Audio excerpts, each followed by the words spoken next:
You on your phone, right, Tiff? Yep.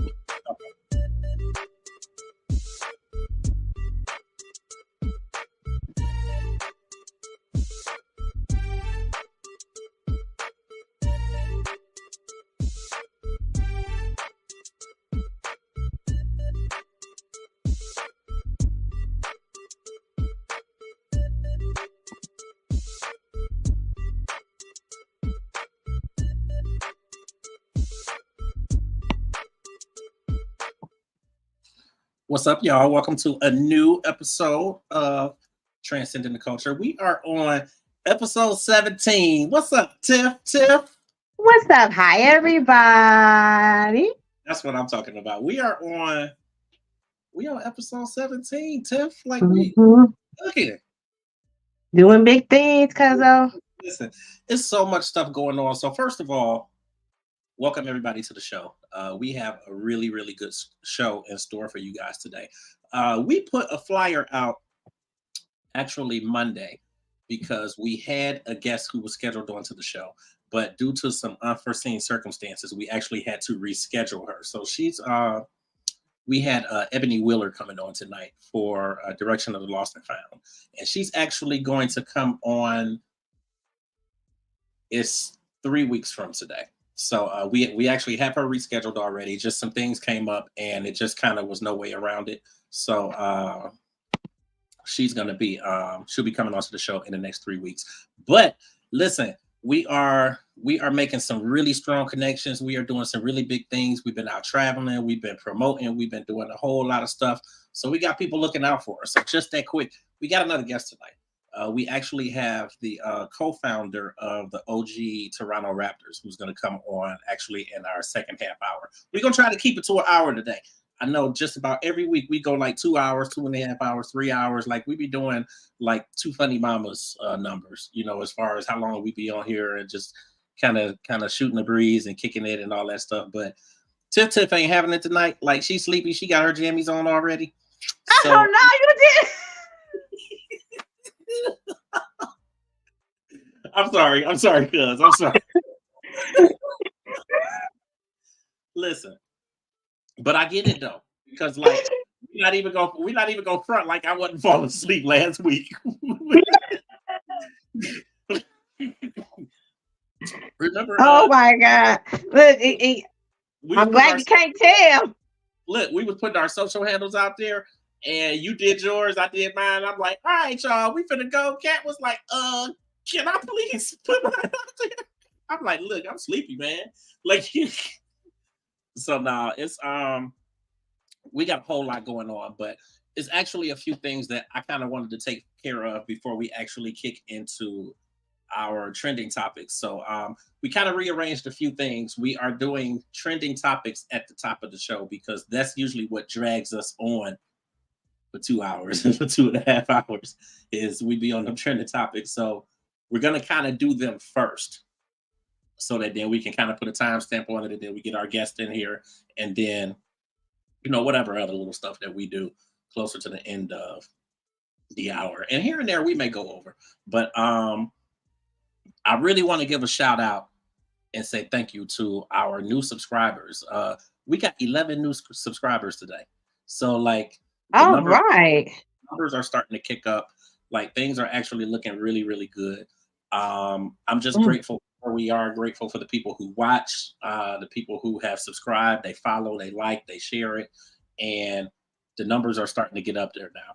And things are actually I was just getting ready to say we are minus Cat this week because Cat got some things going on, some important things. So, that's kind of how we roll. We are on our own book. We on our own page. We are not working for nobody else. Like we're doing our own thing. So some weeks it's going to be two of us. Some weeks it'll be three of us, just as we all have different things going on.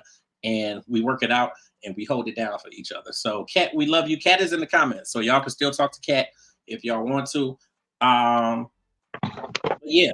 Thank you and shout out to our new subscribers. We got 11 new subscribers today. The views are going up, the likes are going up. So people are really starting to check it out, and we're starting to get a lot of really notable people here on the podcast. So I'm grateful to everybody for everything going on. I kind of wanted to put some plugs out there. UG Digital Magazine. It definitely has been there for some time. We've actually been kicking for like 10 years now.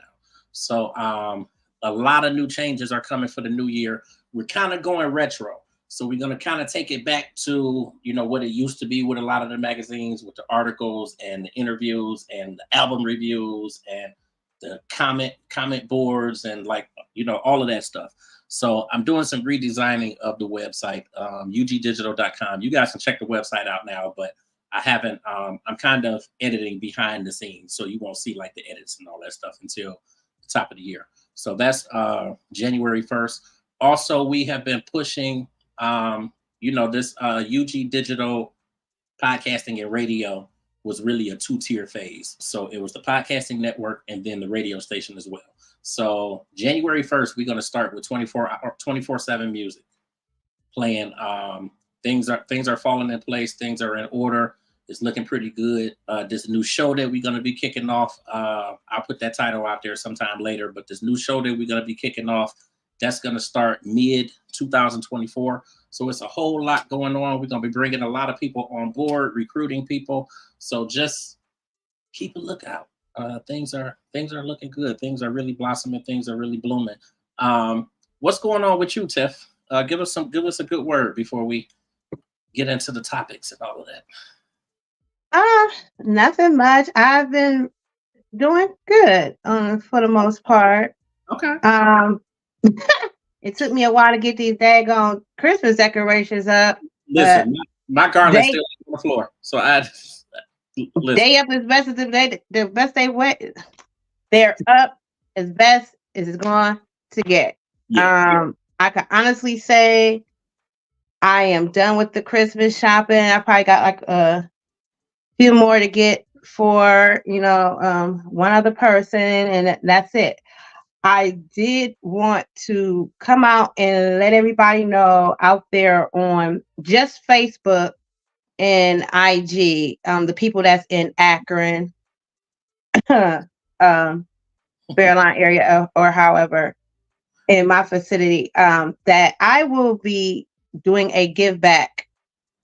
And what I mean by giving back is a lot has been going on in my life, and I have really changed, I guess, as my mom would say. And I decided to give back by baking some pie.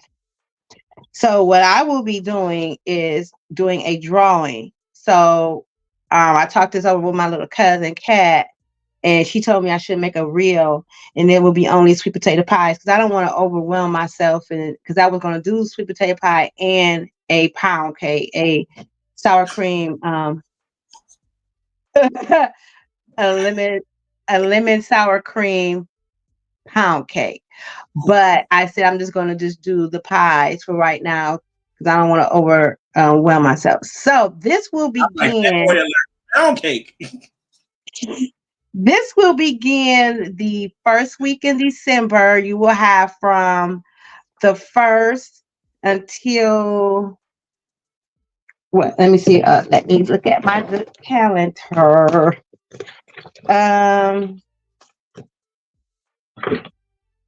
We're gonna say I'm gonna start the 1st, which is a Friday, until the 8th, which is that next Friday.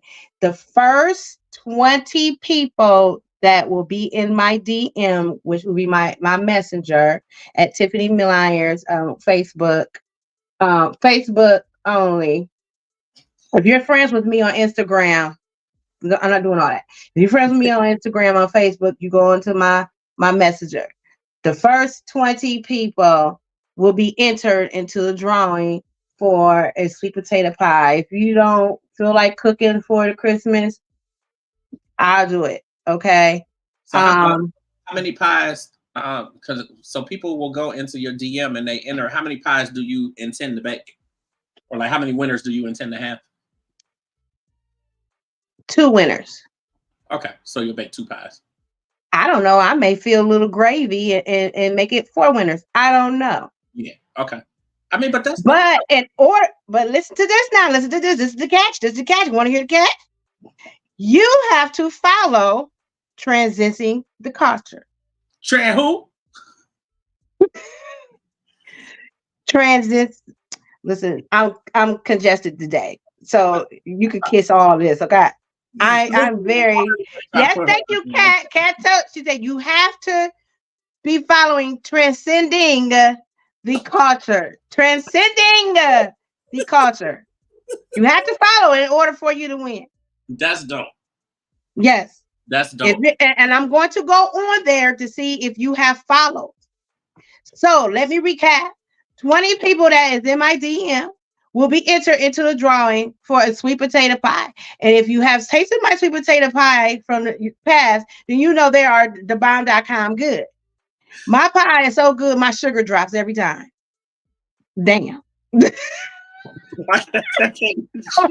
I even gave my doctor one today. She was like, you know what? Don't even do it to yourself. So, and then the day of, so I will be doing the drawing December the 9th. So on December the 9th, I will go live on Facebook on Transcending the Culture, and I will have my little boy dip in there and pick out 2 names. Okay. And you have to come and pick them up. You have to come pick them up, or depending on how far you are, I will come to you. That will be my Christmas present to you guys. That's just giving back. Then I will do another drawing for probably the first of the year, a pound cake. You will pick the sweet potato pie up the day before on the day before Christmas Eve.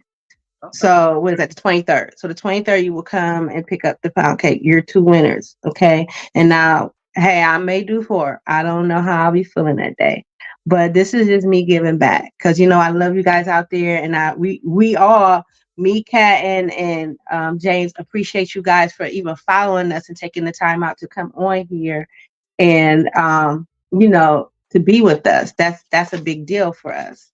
Yeah. So that's what we're doing. That's what I'm going to do for you guys for the month of December. Okay. Listen, I think that's really, really dope. But you got to be following. Yeah. Listen, the thing that I love about you is that you have always, I was going to say for as long as I've known you, that's my whole life. Listen, you always have been that one, like you always are that one that wants to give back and that wants to do something for somebody else and wants to make somebody else feel good. Even if you ain't in your best of mood or your best of spirits or whatever, you always are trying to do something for somebody else. And go ahead. Oh, go ahead. I just be trying to be there for people. You know, everybody is going through things.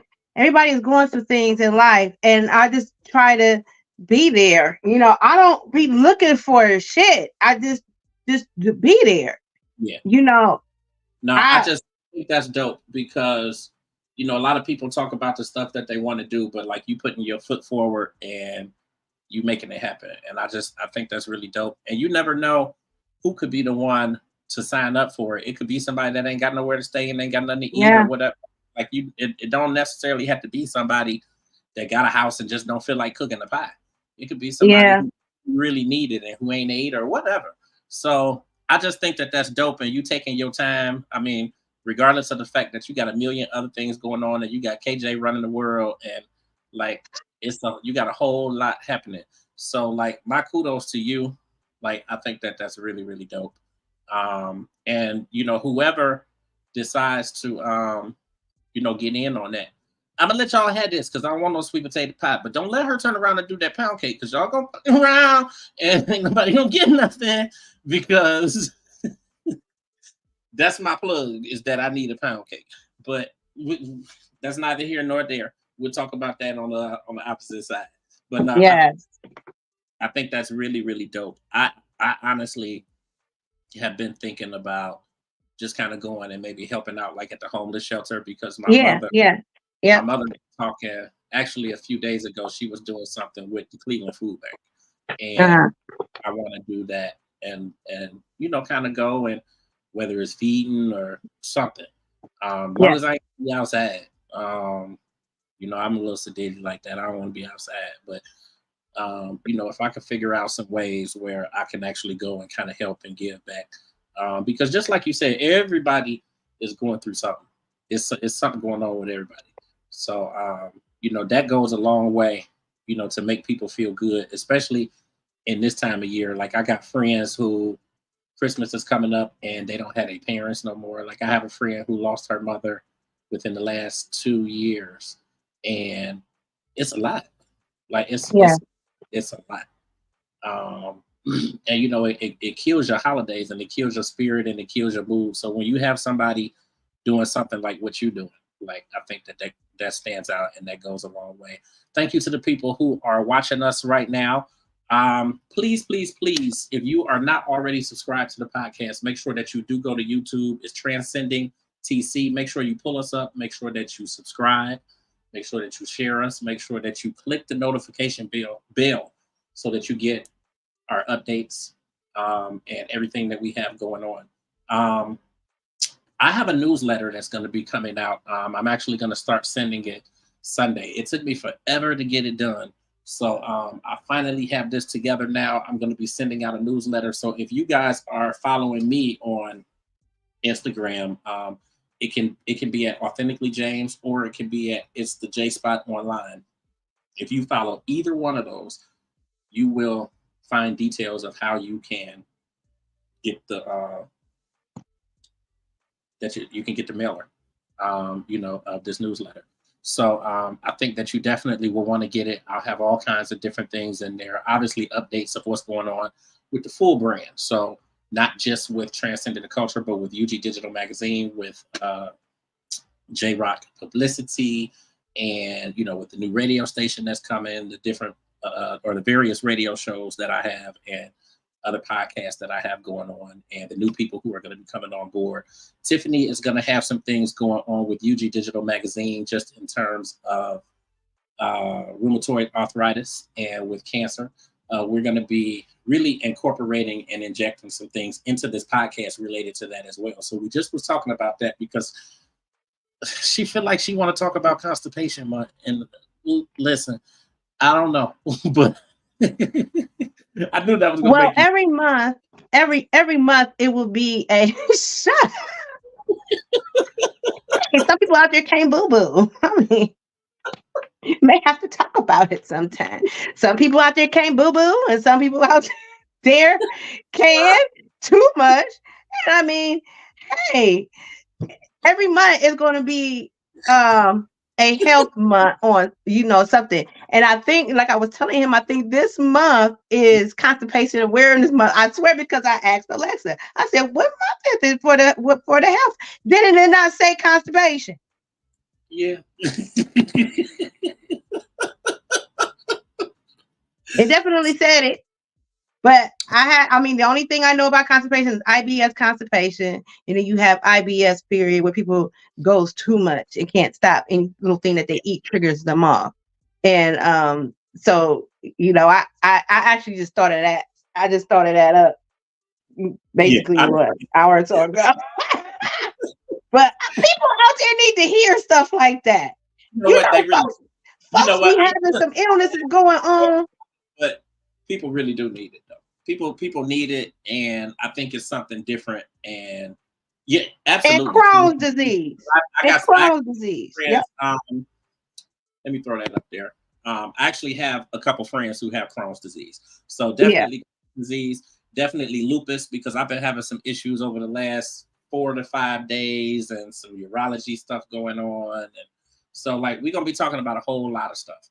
And again, something different here. Obviously we're going to, still be doing entertainment stuff, and we're really touching on all facets of the culture. So it's not just the trending topics. It's not just the music. It's not just this or that. It's really a conglomerate of things.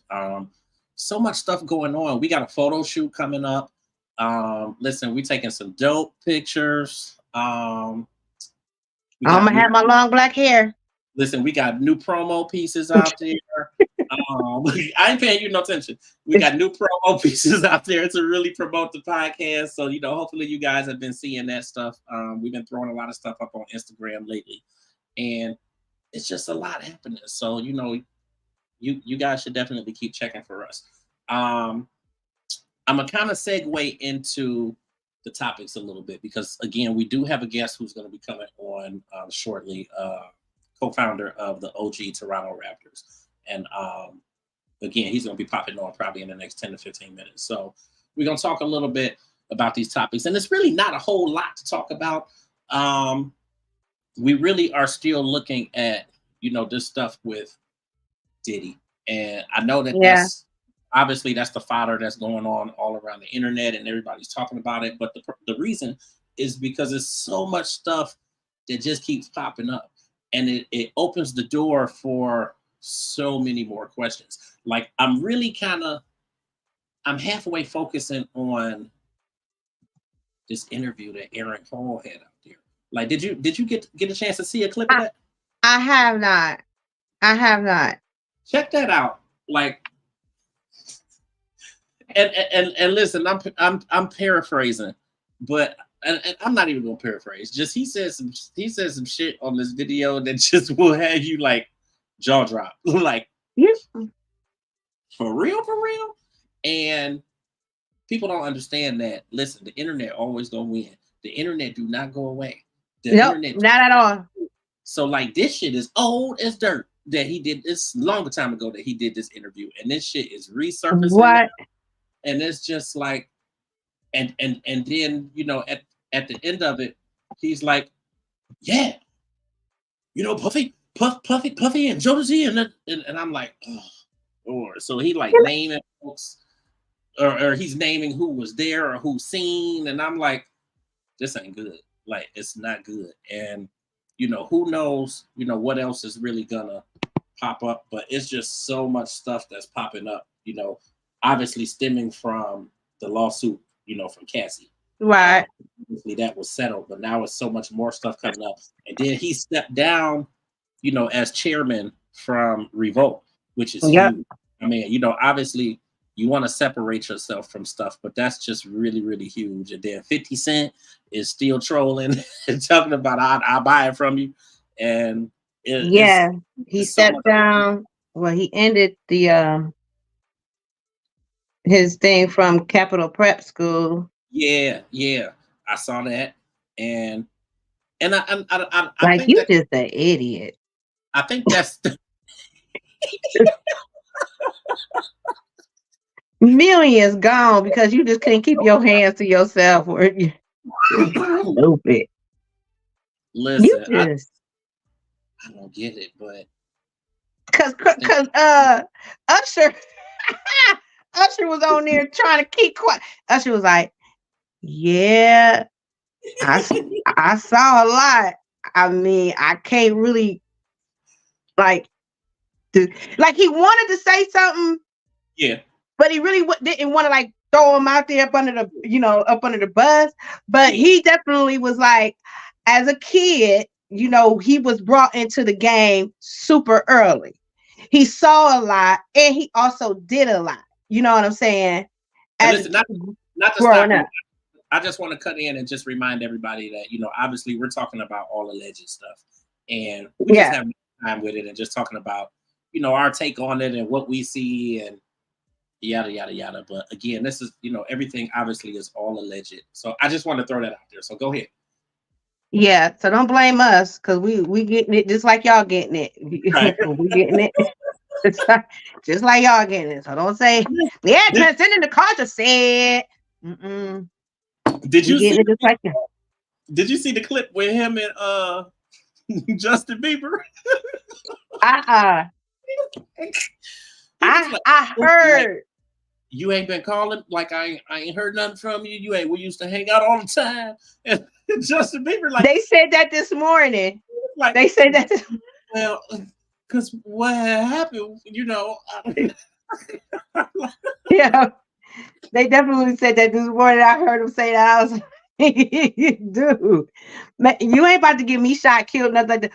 you need to get yourself together. You just really need to get yourself together. Yeah, Like me actually going on YouTube because I wasn't a, looking at YouTube is like is not very interesting, especially when it came to the entertainment world yeah.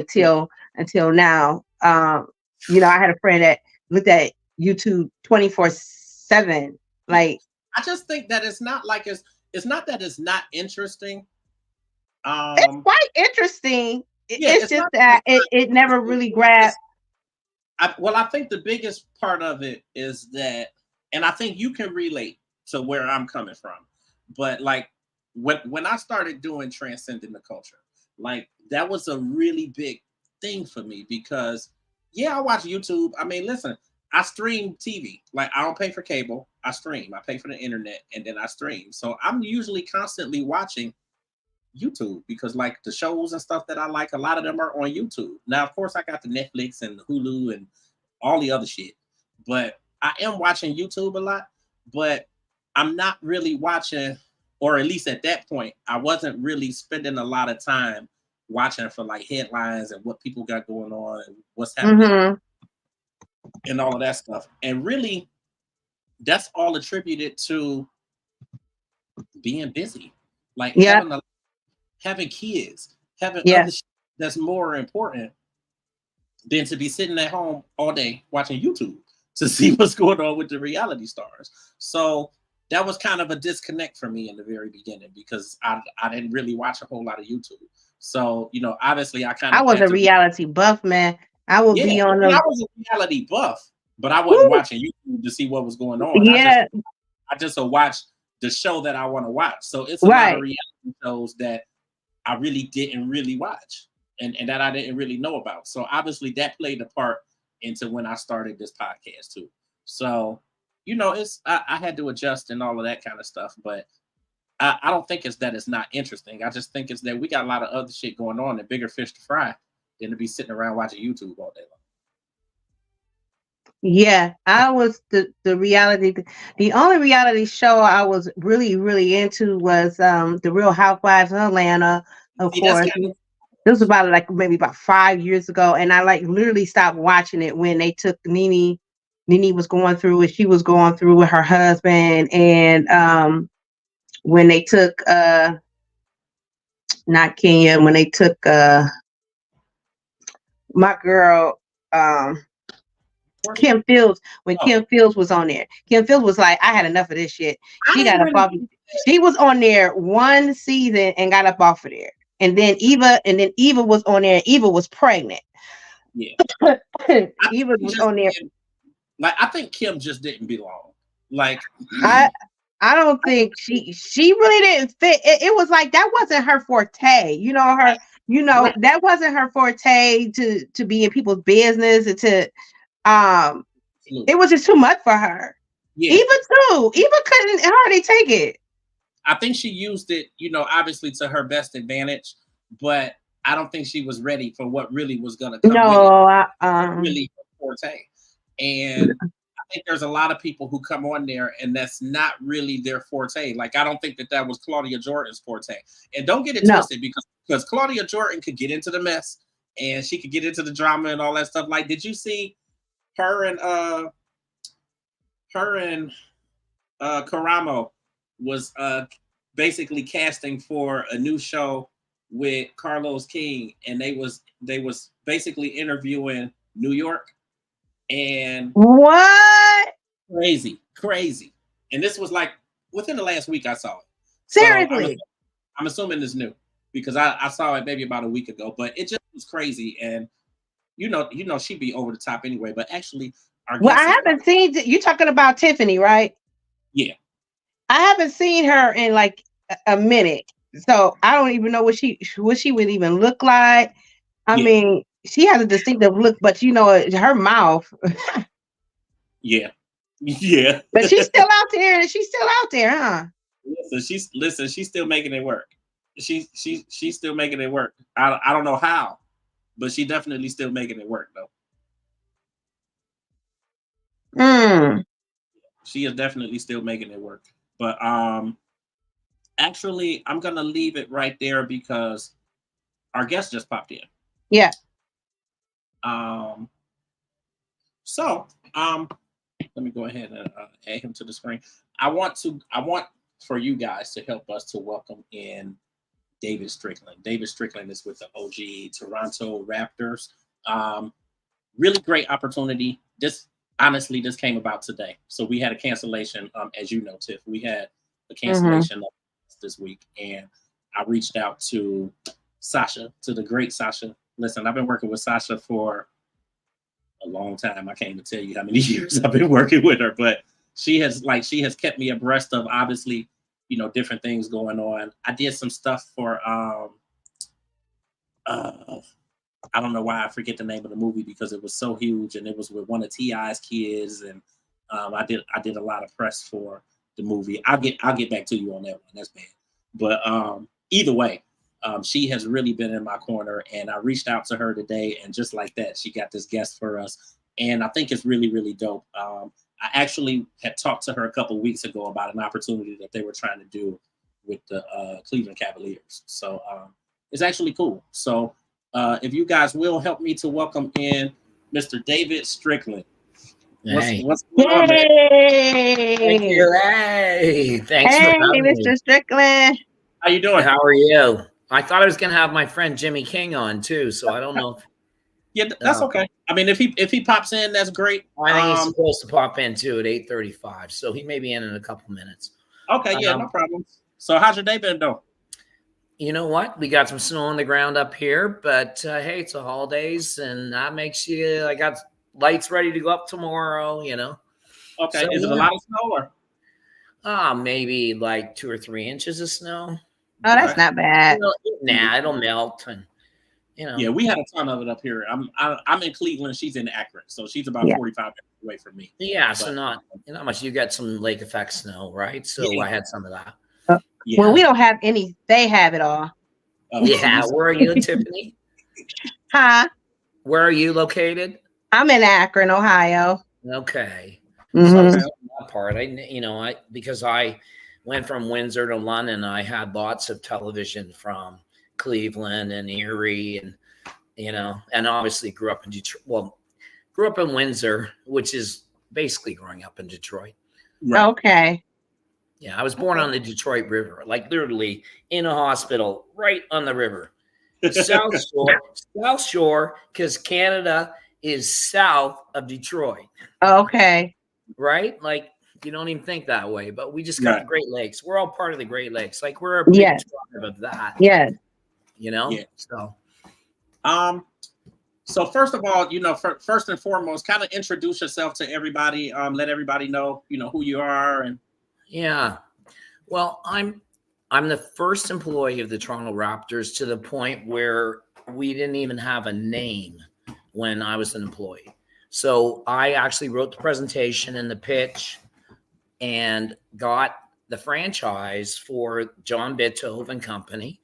I was in the television business. I had been to Barcelona.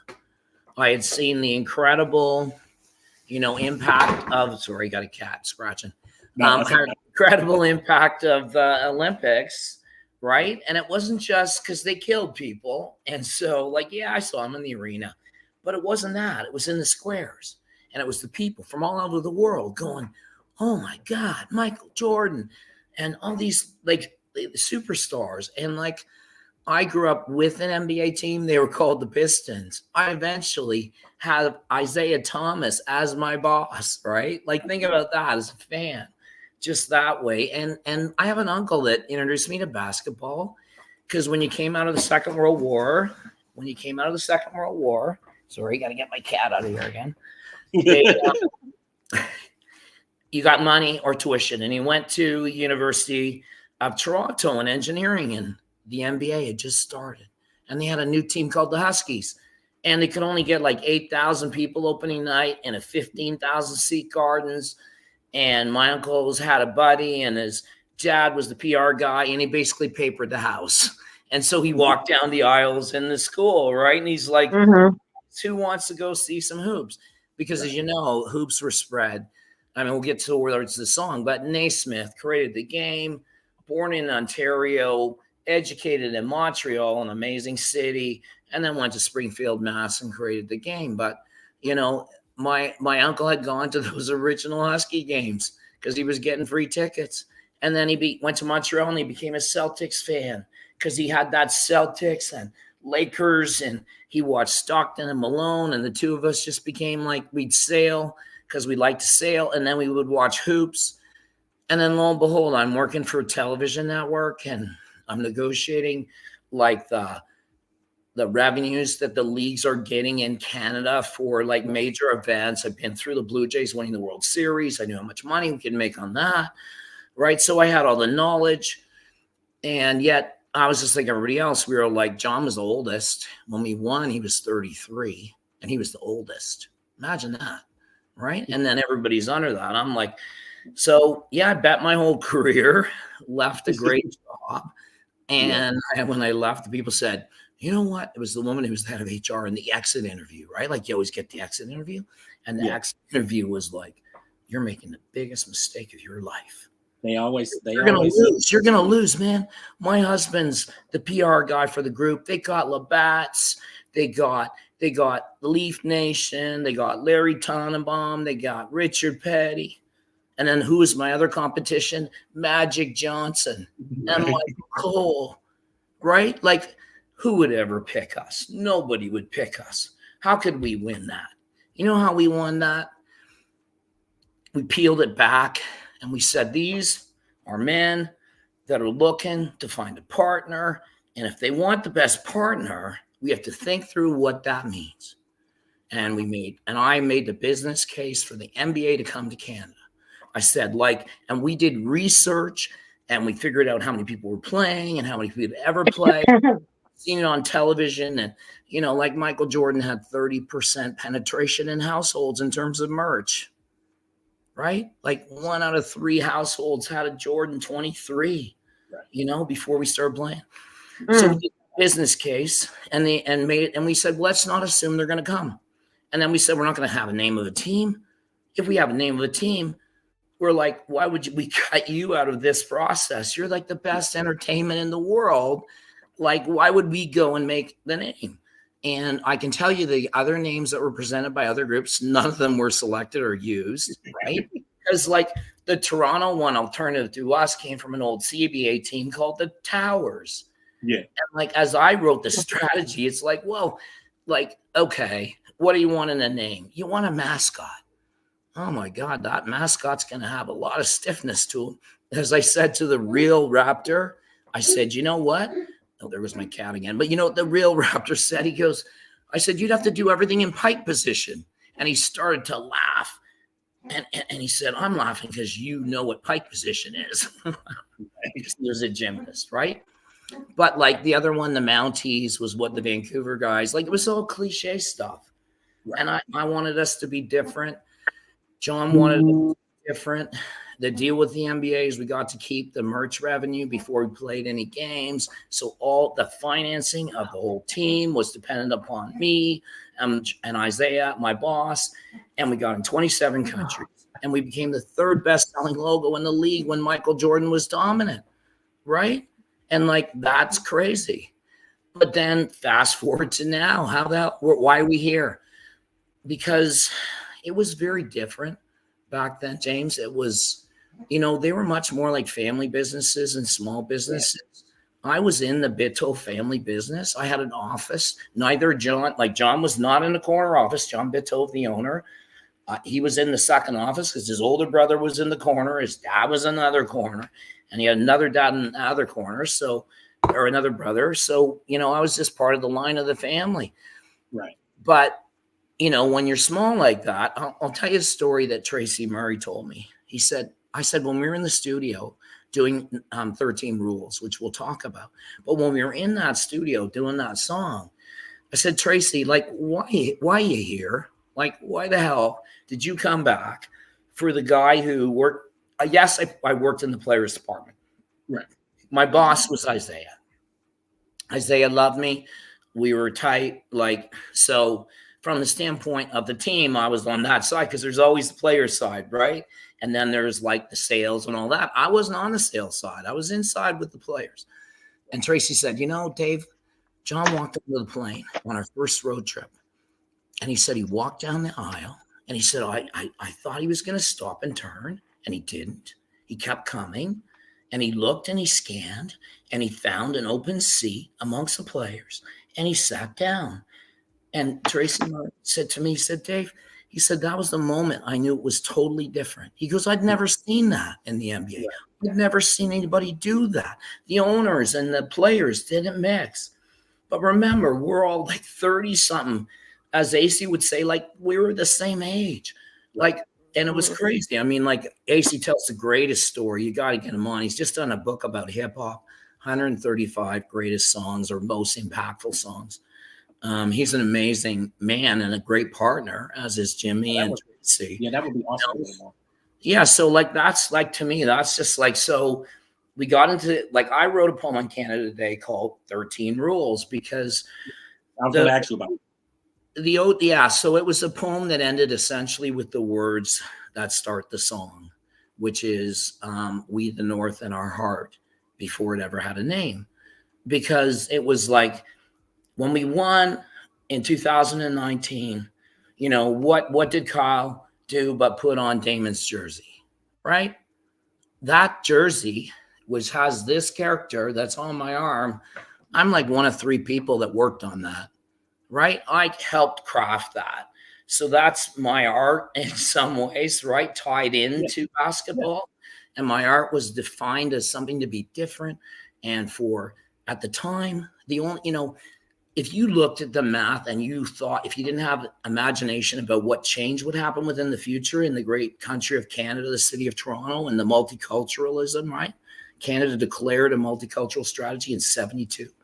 We have always grown that way. But if you had looked at the numbers, you'd go like, you know, they're going like, how many years you have to lose before people are going to give up on you? And are you ever going to win a championship before the Maple Leafs? Yes. You know, like, right? You know, like, so we were underdogs. We had a great leader in Isaiah for the players and for me, and John Bitov as a great young leader. And the greatness was in that they listened to everybody around them. They didn't assume, because at that point, we don't, hey, what mojo do we got? We're just starting something new, right? Like, something brand new. I was just going to say, like, how did you wrap your mind around like putting all of this into play and obviously getting the NBA there and creating? Yeah, I mean, it was. That's it's like a big chess. It's like a big chess match, right? You're like, and for us, it was like, because I had been on the road with what you see behind there is a platinum record from the Rolling Stones, because I did the Steel Wheels tour. And we got 450,000 people to see concerts in Canada. And the same number bought albums. So 4.5 times platinum is what it went. Okay. But, you know, the money's all made on the road, right? Like, and even more so today. But, like, I was on the forefront of that because Michael Cole had invested $7 million in the staging and guaranteed the band $75 million, right? Nobody had done that before. Right. Bill Graham had died in the helicopter crash. He becomes a Stones manager. You know, Labatt starts doing business with him. I'm involved with Labatt.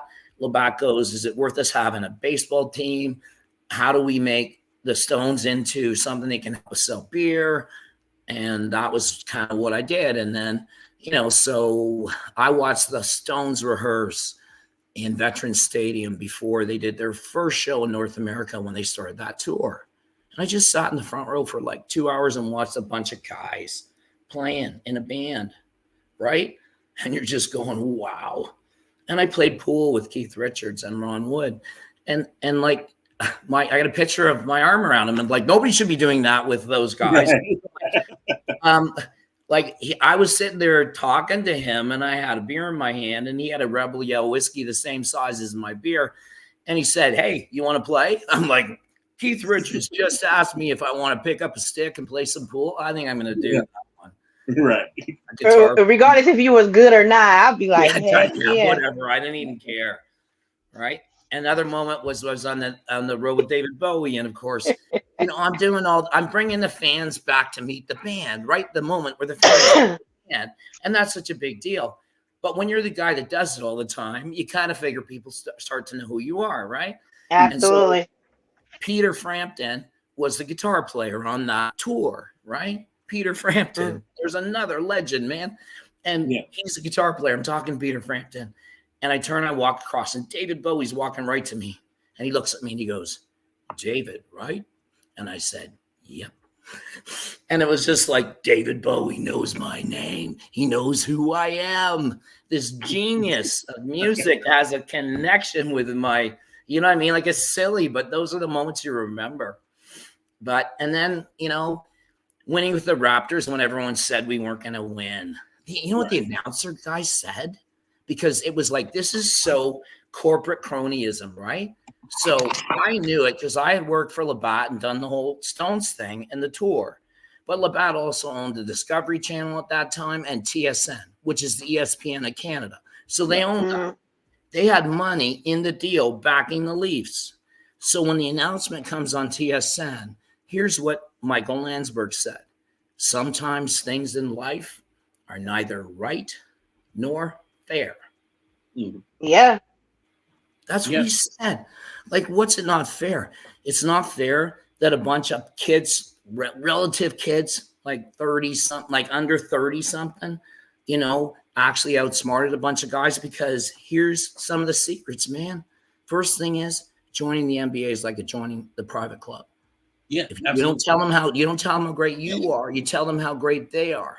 Absolutely. Right. So that's one thing. You got to have major respect.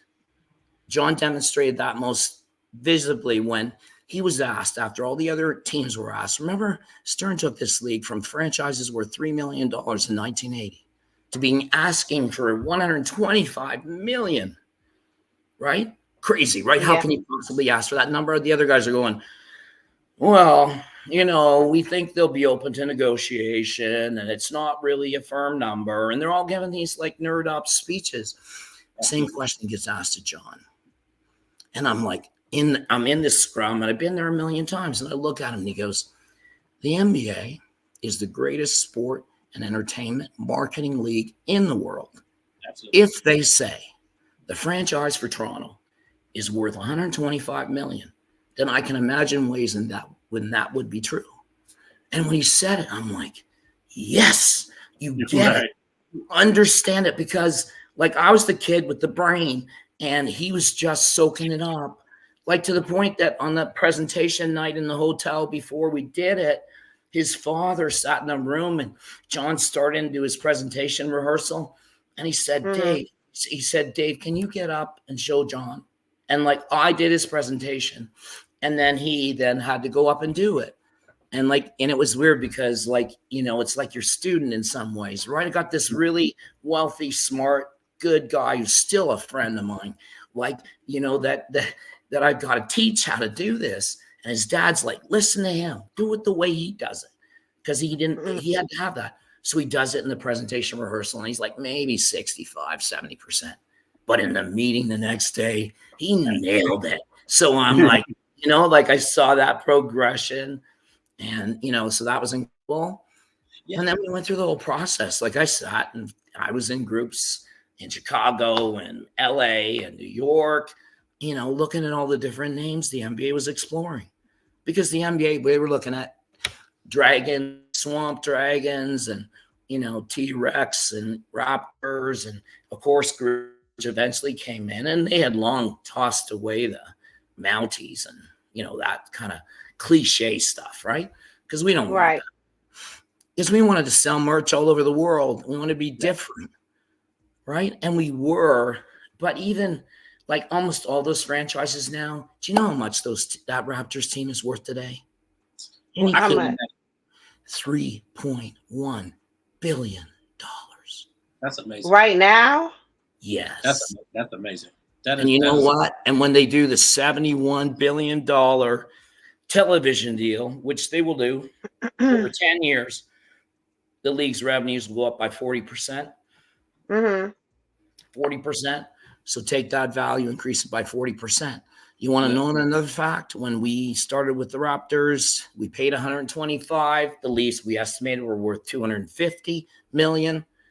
Today, the Leafs are only worth $2 billion compared to the 3.1 billion of the Raptors. Because it's about, you know what, like I'm a business guy too. You're buying an annuity. It's a revenue stream. And if you believe that revenue stream is going to expand in the future, which is what the NBA has done, leads the world in terms of social. Why do they do it? They post 4 times much stuff as anyone else posts. So they have a real dedication to content for channels. You know, they've always pushed the envelope. Maybe sometimes they push it almost too far, but like We the North and all those things, those are wonderful extensions and ideas in Jurassic Park. But, you know, the biggest challenge is our greatest weakness was we played our games in a dome, right? What a crappy place. But, you know, like the echoing and all that. You're inside that cavernous thing. So you say to yourself, I can either cry over that or I can say, maybe I turn that weakness into a strength. And what is that strength? It's a $4 ticket. You know, it's $20 for a family plus some food. You know what I mean? Like, it's like sample the people, get them. And that'll definitely get the people out. We had 33,000 people for our first game. Yeah. Right. Setting a record for the NBA, 33,500. And we did, and like, too bad AC's, because AC's got the greatest story of how we beat the Bulls. Right. Man, we beat the Bulls in season 1. They only, the 72-10 Bulls had one loss to the Toronto Raptors. And that loss was an engineered loss by a whole bunch of smart men.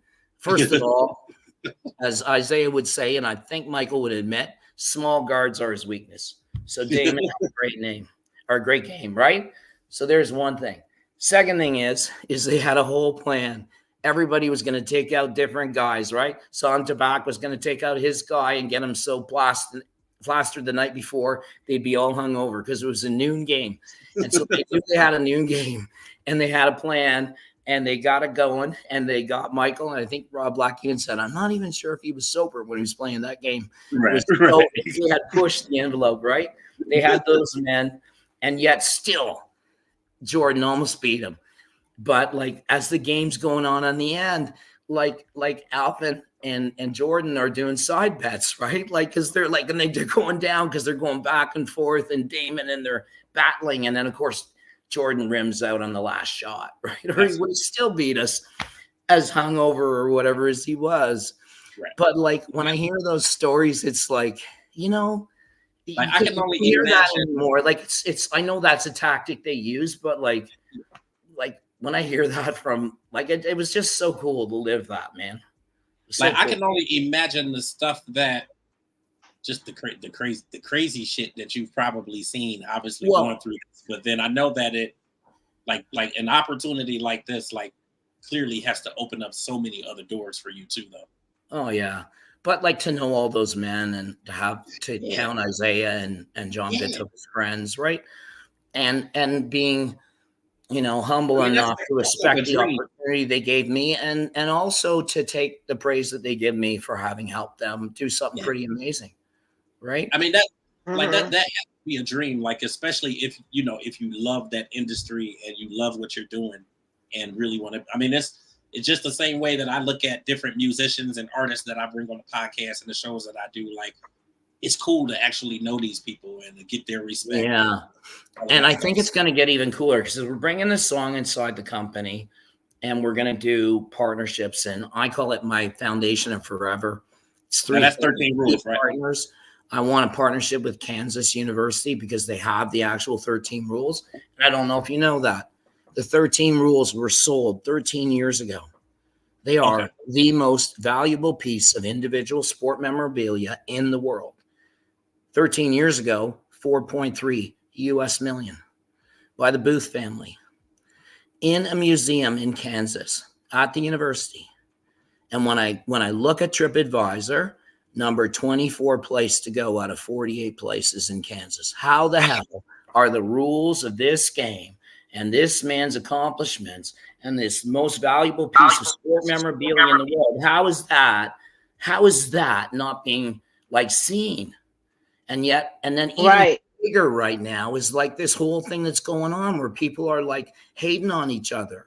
And part of it, I believe it's like, I've been to 5 Olympic Games, and when you go to Olympics, it changes how you see the world, right? Yeah. Like going to the Olympics in Barcelona, first time it wasn't boycotted, right? Because every time before that, somebody, South Africa boycott, Moscow boycott, whatever, Russians boycotting LA.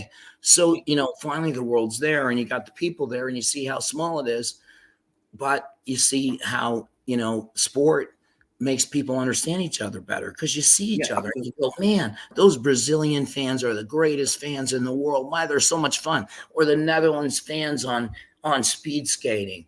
And you start to see that because like we're all mutts. I'm a mutt, man. I got like 7% Norwegian and Irish and Scottish and even some North African, like seriously. But like, it's like we're all blends. People traded around. Mm-hmm. But the thing about hoops is that, you go Naismith, he studied Hebrew, so he had respect, even though he was part of the YMCA, which really spread the game with the military. Those are the two components, right? The troops, because it was the way to keep the men fit. The same solution that Naismith had to get his students to be able to be more attentive in class, which was crazy, which he got 2 weeks to do. And on the last night, he crams and he creates 13 rules of basketball and he gets them typed up the next day. And like, do you think he ever would have imagined what it is today? Probably not. He would have been so thankful. And that's why I said, like, so here's what we're doing back. We're saying it's our second legacy because we believe we primed the pump that created the Jamal Murrays and the awesome Canadians that are now playing in the NBA. My gosh, we got a bronze medal in the World Championship and beat the U.S. But we're going to the Olympics, man. And it hasn't been since Steve Nash, that guy who would beat a 2 seed as a 15 in the tournament. But so we want a partnership with Kansas because we need those rules to be seen. And we have harmony as a focus of our song, because it's what I wanted the song to be about, because they are my family. Even though I didn't look like a lot of my friends, I actually lived a life and much closer to what they did than not. And that's what people can never judge because they don't know who your friends were or where you grew up or whatever. But you just look at people as men and women who want to contribute in a team. And we were the color of the rainbow and we partied together. I don't know how much sleep we got because we basically went when you work for a team like that, it's crazy. But, for them to all want to come back, and I think it was 250 people came back, and we had no sponsor, right? No one's paying anybody's ticket, right? I book a studio, write the song, and like Elaine Kwan, who's also going to be part of our company going forward, like she got the men to come to the studio. And I was like, they don't know what they're coming for, right? It could be like some hokey, like Dave on his guitar and like sing a Kumbaya or whatever. Like they don't know. They have no idea, right? And the last thing they're going to imagine is this song, right? Because it's like, how does a 61-year-old white guy write an EDM hip hop anthem for hoops with soul and acoustic? Because that's what it is. I am an acoustic guitar player. I did grow up essentially in Detroit. So you can claim the soul and the acoustic. I can claim those things because I'm legit. But the other things, I'm like, my daughter loves EDM and, hip hop is always like, it was a part of the culture that created at the same time as we were creating our movement in Canada for the team, right? And now we want to create a new movement to say hoops is the thing that can bring us together. Absolutely. And I want partnerships with the colleges in the U.S. We're going to have a big party at the Final Four in Phoenix, and we're going to invite a whole bunch of friends together. And we're going to say, how do we use the song and the 13 rules and the principles behind that? Because I have 13 values that I've written that are the values that united us as OGs, Absolutely. Right? And as Jimmy would say, you are the OG because I was literally the first employee, right? So I don't know. We can't get any more. Mm-hmm. So you can't get more OG than that. Yeah, man. Like I didn't play a game, although I did get awarded. I won an award in the first year with Mike Pinball Clemens, Todd Gill from the Maple Leafs, and Ed Sprague from the Blue Jays. And it was the ALS Ironman Award for determination and initiative and impact. Because we had no players, John gave it to me. So I was the first person to win an award publicly for them. So, but then the song was just amazing. The whole thing that happened in the studio, that was just great. I think it's really amazing, man. I know the song's been out there since September 30th. So like I saw, the press releases and everything that kind of circled it. And I think it's pretty dope, man. And the whole way that you're using it now, obviously, just to really unite everybody and the whole. Well, unite everybody. And I have a vision of using artificial intelligence to allow people to talk to Dr. Naismith. Yeah. What I want to do, is my song should be alongside any place people have a museum exhibit around hoops, wherever in the world. I want to be there. I want my song there, but I want technology that's going to allow every person in the world, and I want to use language translation. I want them to look up at James Naismith and ask him questions. How did you come up with this game? And he'll tell his story, right? And we'll have artificial intelligence do that. And I want that to be in Kansas because it's wrong that it's number 24 out of 48 places, man. That is the most valuable piece of sport memorabilia in the world. Absolutely. Why? Absolutely. How can it be possibly not seen by more people? Absolutely. And if it is, you know what it should be doing? It should be going on the road, man. Right? Protected like the Stanley Cup, but go on the road. Take it places. And that's what I want to do. I want to take the college trophies in America that Jersey Mike sponsors. And I want that because right now, guess who holds one? Zach Eady, Leaside kid, Toronto, Canada, 7'4", right? Just like what's 7'4". Oh yeah, man. He was on the team that won the bronze medal, man. We got this man. I don't know if he's only played since 16 years old. He used to play baseball and hockey. Imagine that. Okay. 7'4". He would make Chara look like a chump, right? Like yeah. Right. No, wow. So like the current holder of the college of the year player, Naismith Trophy, is a Canadian. It's like, but that's the joint connection to us. It's always been hoops. Absolutely. He was born here, educated here, got the challenge given to him in Springfield, Mass. Made an amazing game that has absolutely is, like it's the whole world, right? Think about this. Yesterday was my birthday. Oh, I turned 62. Oh, happy birthday. Thank you. I turned 62 years old. Oh, wow. That is wonderful. That is a blessing. I don't see 62 in you either. So that's the good thing. Yeah. So that's okay. Right. I mean, you got a lot of energy, that's for sure. But you know what my birthday was? My birthday was the 84th anniversary of Dr. James Naismith's death. Oh, wow. I was born on the day he died. I was born 1 century and 22 days after the great Dr. Naismith. Okay, so can you elaborate I was born 22 years to the day he died. 22. Okay, so can you elaborate on who this famous guy is that to everybody out here in the audience for the ones that don't know who you're talking about? He's the man. Dr. James Naismith is the man who created basketball. Okay. It's like the only sport where I think you can literally trace its inception to one man in one moment of time that got captured immediately after that moment in a typed document. Okay. And that makes it unique. And, of course, I think there was a few years where they didn't even know where they were, right? Like, it's like, and yet it's a valuable piece of sport memorabilia. Absolutely. But, like, we don't even know about it. But, like, Kansas celebrates it. His name is on the court. He was the first coach at Kansas for the Jayhawks. I mean, it's called James Naismith Way as you get to the Allen Field. James Naismith Way is the road by the Allen Fieldhouse in Kansas. Okay. So he is completely integrated into the culture of American hoops because he is the trophy for the best college player, both women and men. He is the Hall of Fame, is the memorial to him for basketball, right? And, like we had Nav Bhatia going to the Hall of Fame as a fan, right? And he was there at the very beginning too. He's an OG.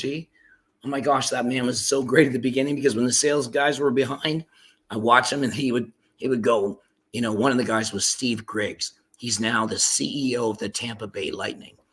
And Steve Griggs was like behind on his sales. And it's like he came back, Nav just bought 40 pair of tickets. He's giving them away to kids. Right? That's what was happening. Okay. So the song's about the rules, but the song's about people that come before and the need to celebrate and honor those people and not forget those people. Just like in Canada, we have to remember the horrors that have happened with some of the Indigenous people, right? And we have a reconciliation. And we have moved forward with payments to individuals in relation to those, those activities, because those are the right things to do. Absolutely. Because there was wrong things that happened to people and we need to address those things, right? Absolutely. But here's the greatest thing. I get to create this company I'm going to have 5 women on my board and 4 men. I'm going to have 5 people of color and 4 people not. I'm going to do all the things I want to see because I'm only going to sponsor women's sports. I'm giving 5% of my revenues back. And I'm not going to ask you for money at the till or whatever. Like, I'm going to use artificial intelligence to tell me where the greatest need is. Like, how do I make sure it's fairly distributed to where the people need it? Right. I want to use that. And I want to use it to create this museum display. I'm writing a movie of my life because my life is like, I was lynched by 2 white guys when I was 11 years old, hung upside down in a tree, bound and left. I know what that feels like. Yeah. I was busted with a 0.5 gram of pot when I was 16 years old. Of course, self-medicating from PTSD from having had my parents not go to the police because I was assaulted. Right? I got hung upside down and left, tied up, just like a black man. Like, and I'm not like my best friend's black. He's been with the same woman his whole life. He's like, but like I have a different life experience. And part of it was because I was just poor. Like, and not even so much poor as my father didn't spend any money on anything related to clothes. Like, we had to get jobs when we were 12, right? If you want clothes, you got to get a job because we're not spending it. My sisters had to make all their own clothes, right? Because they had that skill so they could do it. But like, so we grew up in a pretty, like skin and bones world where, I don't know, sometimes you wonder how you got by.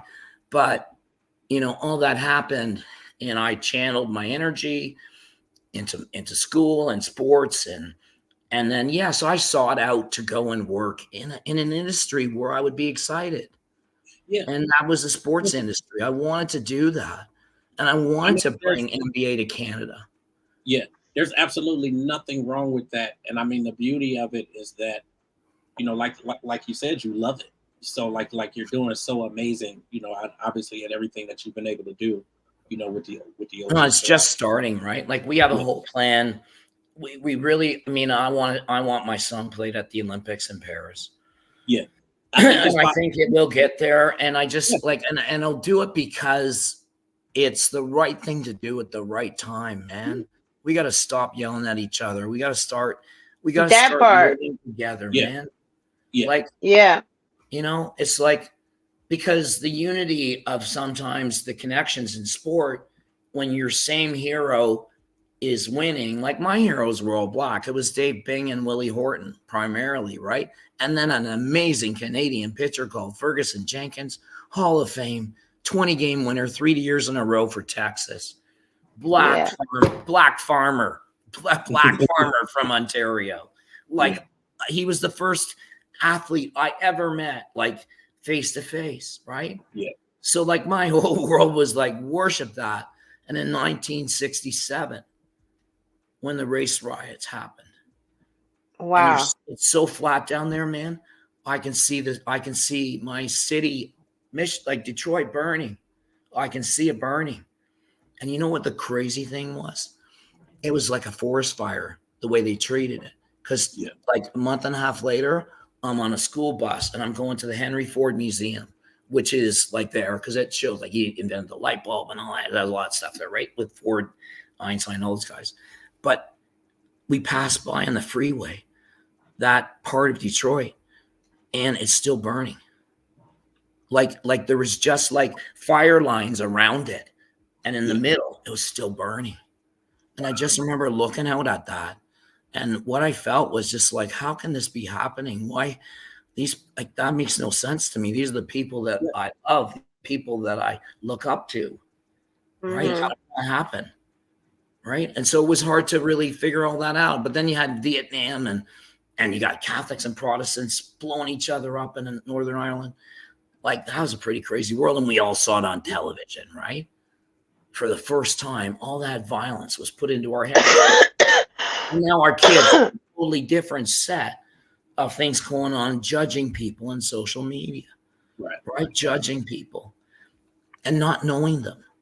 You know, I would say in business, probably the most impactful words from an author were Stephen Covey's words around the 7 habits. And one of those habits is seek first to understand and then to be understood. Right. That is a profound statement. Yeah, absolutely. Right? Absolutely. So because it says you're going to listen. So what comes up next? The single's been out since the end of September. So the single comes up and we are going to do, so the 3 partnerships are going to be solidified between now and March Madness. Okay. We're going to have what I want is partners that want to do full programs with us, use our song in their advertising and do programs and then do merchandising programs that raise money against sort of the things that I don't want, which is all this hate. Like, how do we raise money to support the people?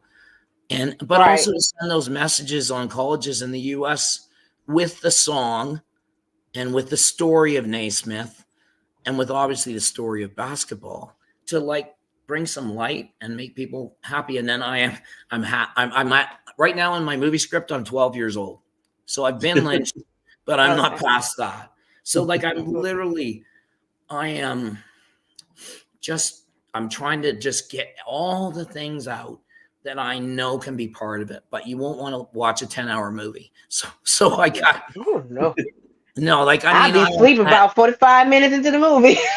I ain't gonna lie. Yeah, I am Forrest Gump meets Almost Famous. That's what it is. I have seen more and met more famous people, from Holyfield to Michael Jordan to obviously the Stones and Bowie and all that, and then almost every Canadian music artist you can imagine. And I did Hilary Duff's brand lunch in Canada, and of course the famous Massimo, who did brand in Canada, and of course Lori, you're part of that college entrance scam thing, right? The Rowing Daughters, right? Now that's really exciting, man. So I imagine that it'll be some events, kind of circling there's around. Going to be an event. There's going to be an event in Phoenix because that's going to be that. There's going to be an event there, and that's going to be about partners and strategies to spread. We've got. So when you think about what I have, think about it as a network. The OG players are in different cities. So Tracy Murray's the UCLA Bruins broadcaster, right, for basketball, for hoops, but he lives in Las Vegas. And one of my other partners, Wells, my best friend Wells, a Jamaican Canadian, lives in LA. So those 2 guys cover the West Coast. Jimmy covers Texas because he's from Dallas, but he also covers Michigan because he's Fab 5, right? Highest rated documentary in the history of ESPN, the Fab 5 doc. Okay, that's he's on that doc. And then we've got me here in Toronto in Canada, and I've got some OGs. Well, the singer Dinosh is in Amsterdam, right? That's where she lives. And we've got OGs in Hawaii, and so we'll just use our network. But I want to create partnerships. Yeah. In the first place, it's going to be do some co-merchandising with the actual 13 rules at Kansas to raise money against hate, right? And to try to do something, because it's like, and I think because people haven't been together and collectively, and because we haven't been together, people are building up misconceptions and hate from lack of understanding and lack of seeing other people cheering for. A lot of it is a lack of understanding. I mean, like you look at a mother anywhere in the world, they're all the same. They want their kids to succeed. They want them to be healthy. They want them to be happy. They want them to be successful. And if they don't do that, every woman in the world would feel like they failed. So, like, we're not different, man. We all came from the same tribe in Africa, and we moved all around the world in different ways. But you know what? The combination of collaboration of people that are different is always going to be better than people that are all the same. Right? You just look, it's always going to be better. And so that's going to be our formula. Like, I listened to a 16-year-old fiddle player the other day who played the fiddle like it was a guitar, like an electric guitar solo. You know what I mean? Like it was like ripping in a rock song. I'm like, I've never heard a fiddle sound like that. And this is a woman who could also play Devil Goes Down to Georgia, right? Like, so she had some chops, but like, I'm like, okay. So like right now I'm like envisioning all these things that are going to come into it. And I don't know if you know the great Stanley Jordan, jazz guitar. Yeah. Oh my gosh. Unbelievable. If you have not seen him, Tiffany, watch Stairway to Heaven. He does a Stairway to Heaven version. He's a man who sounds like two men playing his instrument. Jazz guitar. But I met a guy who's really young. Yeah, I know him very well. You said it's Stairway to Heaven? Yeah, Stairway to Heaven is the song. Stanley Jordan is, I don't know, what do you call those? It's like not diva, like he's like the best at what he does, right? He's the GOAT in terms of jazz guitar. He's just, I know him very well. So yeah. He plays with both his hands up on the top. You watch him and I play guitar. I'm just like, and the speed at which he does it is amazing. But like, I got a guy who's like him, and I got that, you know, the girl who's like, got this crazy thing happening with that. And I'm like, I'm going back to 70s songs and looking at all the intros and going, those were really all the beginning of synthetic music, right? All that Alan Parsons Project and even Pink Floyd and all that stuff was where it happened. And EDM's the underlay to everything. If you can't make somebody dance and move, right, you're not going to get that generation. Absolutely. So, you know, so I am like, this is purpose. In Canada, we just lost a great Canadian who wrote Edmund Fitzgerald and Gordon Lightfoot, right? And he wrote If You Could Read My Mind, which has been covered probably as many times as you ever imagine.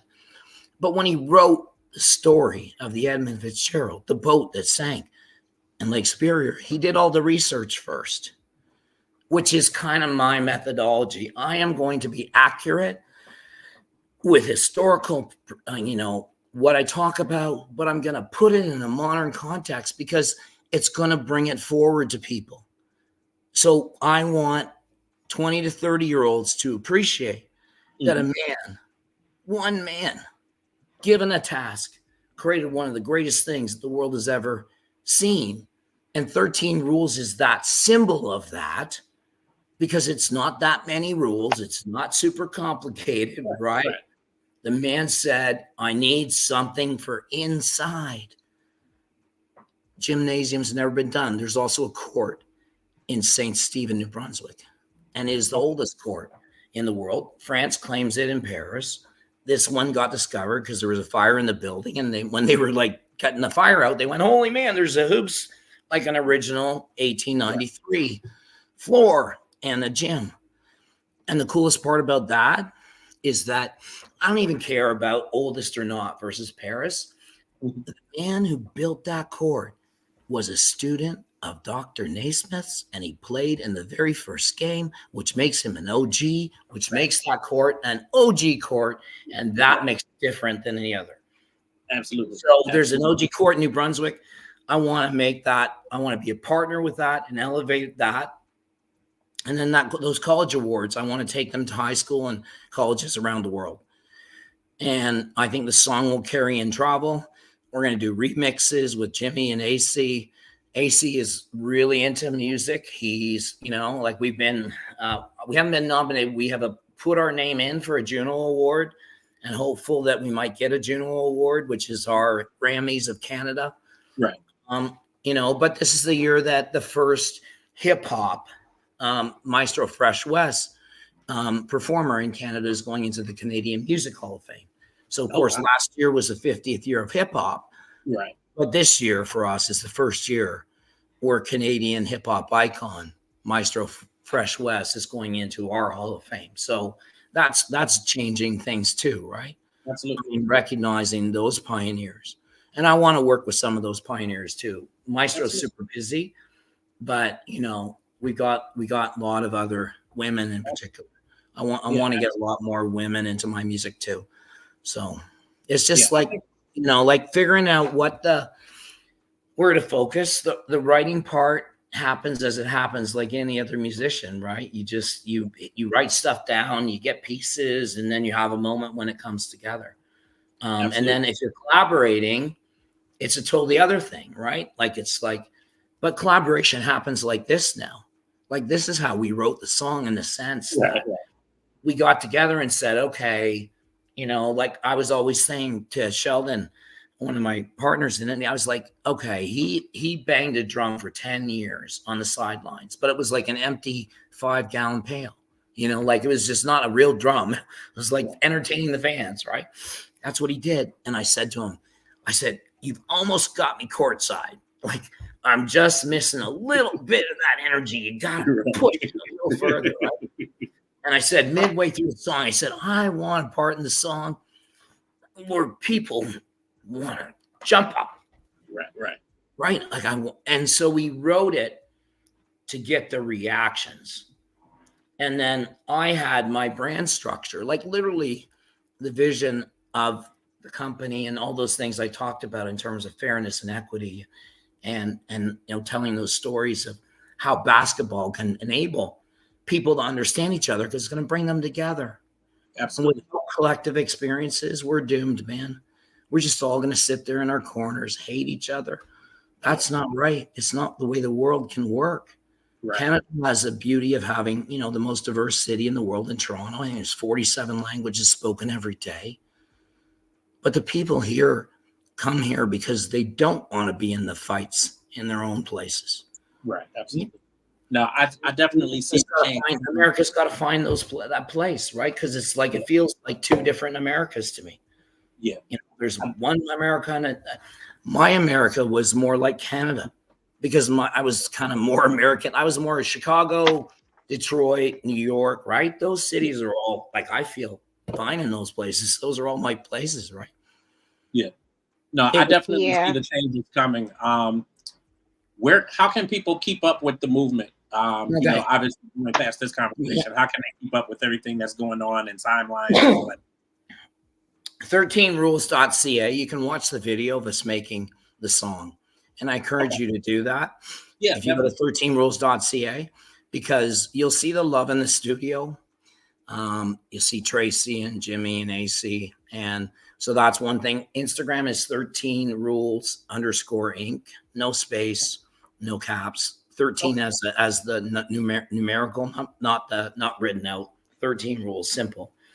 And that's got our Instagram. And so that gives us all the feeds of all the things that we're working on. I'm on the middle of making my business plan. So I have a deadline to get to my partners because they're going to be shareholders. So one of the things that I've done was all of the people who participated in the creation of the song have gotten rewarded for that. And what I've done is the OGs, essentially, they're all, and including Rod Black, who's an announcer for Canada, you may know.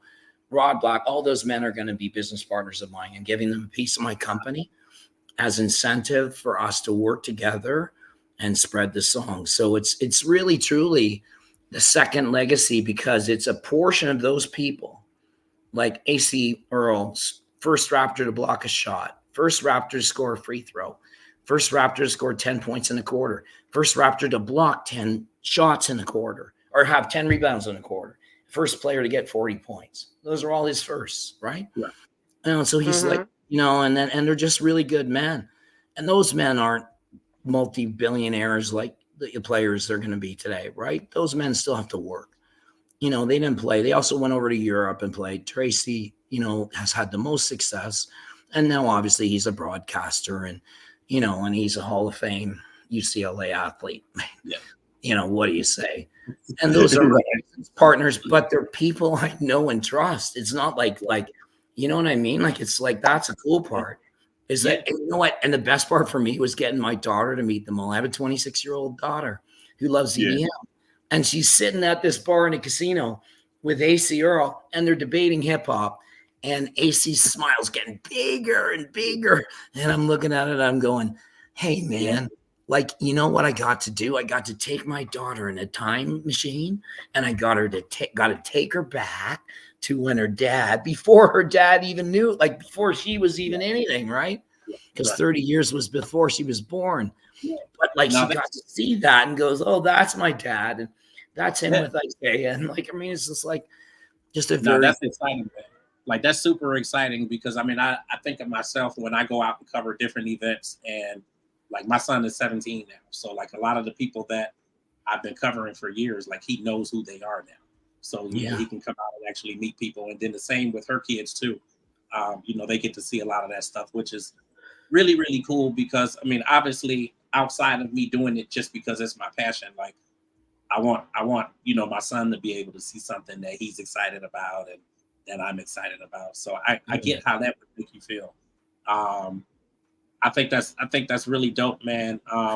We definitely will make sure that everybody gets obviously the links to Instagram and everything. I hate to cut us short over time and running out of time, but were there like any kind of final words or final comments that you wanted to get out there with the today? I just, we're independent, so we don't have like a big company supporting us. So we really need this to come from the people. So my implorement to you out there is we want harmony, and we have a song. Listen to our song. You'll understand how it connects and brings people together.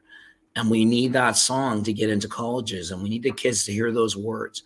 And we need those songs to be played where people are watching hoops, because we need this. We need people to stop and reflect, right? We are blessed, almost all of us, because we live in North America.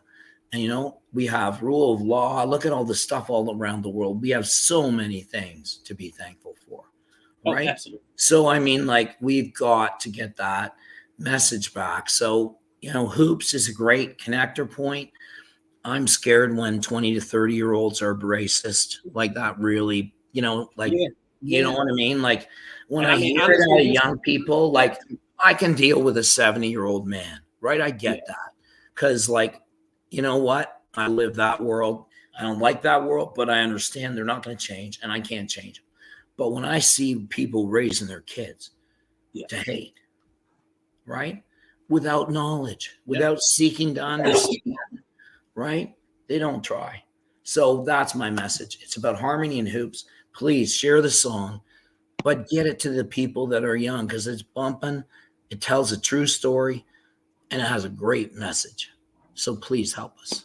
Absolutely, man. Any way that we can support you, whether that's sharing the content, if that's coming out to something, like any way that we can support you, like just say the word. Yeah, no, that's good too, because AC's got his hip hop book too. And that would be something that you got to talk to him about that. He is way more. I believe what I have with AC is a star. And what I mean that is that we're literally going to definitely want to do that. He's just, he almost became a comedian. He didn't have the guts to do it. Right? Like he's a talented man. He has 2 master's degrees. Right? And he almost flunked out of high school. I'm like, AC, they obviously didn't know how to judge your talent. Right? Because you're super smart. So anyways. Now we'll definitely make that happen, man. Hey, thank you so much for making this happen for us tonight. Yeah, no problem. Thank you so much for having me. Listen, I wish I could have kept you on longer, man. Like I could talk all night. So I think this would have been cool. But thank you so much. Anytime, if we can get you back on, I think that's dope. And then, we'll definitely do AC. Well, yeah. I think getting Jimmy and like getting some of the men, so because they got to tell some the stories. You Yeah. love the stories. The Absolutely. stories. Even Absolutely. I go, oh my god, I didn't know that one. Right? Like it's, but like they're amazing, and they will tell them because I'll get with Sasha, and maybe she can actually get all that worked out and set up for us. But yeah, we'll definitely do that, man. yeah. And then when we do that, Port New Brunswick, we're going to cut a new video there and do a dance video for the song. So, Okay. but I want it to happen at that OG court because that makes sense to me. So Absolutely. I'm like, but like I'm in this total, I'm like planning everything and it's all coming together and it's all great. So I'm very, very excited. Now, congratulations to you, man. Thank you so much. Thank you for the opportunity. Happy birthday to you again. Yeah. Remember talking to a man born 22 years to the day of the death of Dr. James Naismith. The one who created basketball. Right. Yep. I was born on the day he died. Oh, wow. You, man. Like, yeah, we definitely appreciate you. Thank you. I appreciate it. You have a good night. Thank you. Thank you. Thank you very much. Yes, sir. Listen, y'all. Listen. Just like clockwork, just like all the time, we have gone over. Tiffany falling asleep over here. Damn. Well, listen, everybody. Again, we want to send our love out to Kat. We miss Kat tonight. Yeah, I'm my little pumpkin. We had a couple other people in the comments, so we appreciate everybody for tuning in. Thank you guys. Once again, make sure that you guys hit us up at transcendingtheculture.com. Make sure that you follow us both on Instagram. I am at Authentically James, and you are Tiffany Miller on 7 now, right? Yep. Okay, what you eating? Listen, dude, you just don't understand. I got you. Listen, everybody, once again, make sure that you guys follow us on Instagram. Thank you for tuning in with us tonight. We missed Kat a little bit, at least face-to-face, because we had her there in the comments, but she'll be back with us next Wednesday. Wednesday, she definitely will be on. Yeah, we got a whole lot of stuff that is going on. Again, make sure you watch this replay so that you can get back to the beginning of the video and you can see all the different things that we have going on. Definitely some more stuff happening that we did not get a chance to mention, but we are going to air to time tonight and get ourselves off of here. The time is now 9:35. Once again, we appreciate you guys. Make sure that you follow us if you haven't followed already. Make sure that you click the notification bell. Subscribe. Nikisa Monet Forever. Say hey, Tiff. Who? Somebody. There you go. Okay. Come on, put your readers on, girl. Oh, what's up, girl? What's going on, girl? Oh, hey! That's my girl, didn't she? Excited the whole damn show. That's like her. She told me she was gonna be on there too. See, I ought to just make you a pie for that one right there. That's love right there. I love you too, girl. Nikki's the one forever. She came through. Huh? What you say? What's that? 5 pies now? Now I'll make my girl a pie right there, boy. I'll make her one. I'm sorry. I gotta make her. That is my child. When I say childhood, that's one of my childhood best friends right there. All the way from the 7th grade. All the way from the 7th grade. Listen, cuz that's support right there. I'm gonna let you go. I love you, cuz. Kat, we know you've been watching us tonight and you've been in the comments. We love you. We will all be back here next Wednesday, 8:00 p.m. Eastern Standard Time. Make sure that you guys follow us on Instagram. Also, pull up the link tree. We do have a link tree for Transcending the Culture now. It is linktr.ee/Transcending TC.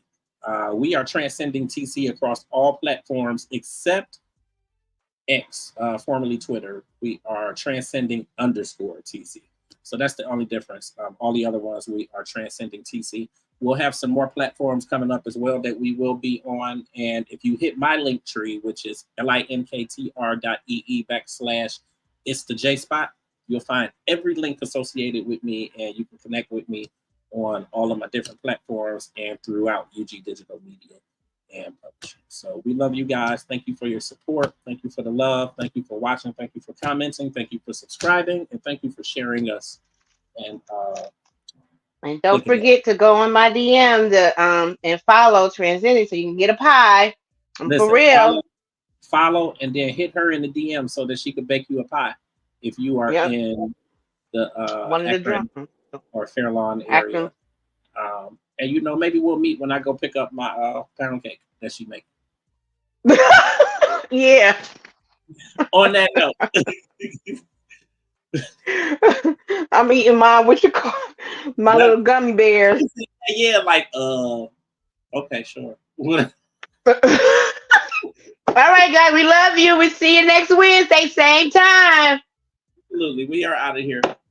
All right, bye.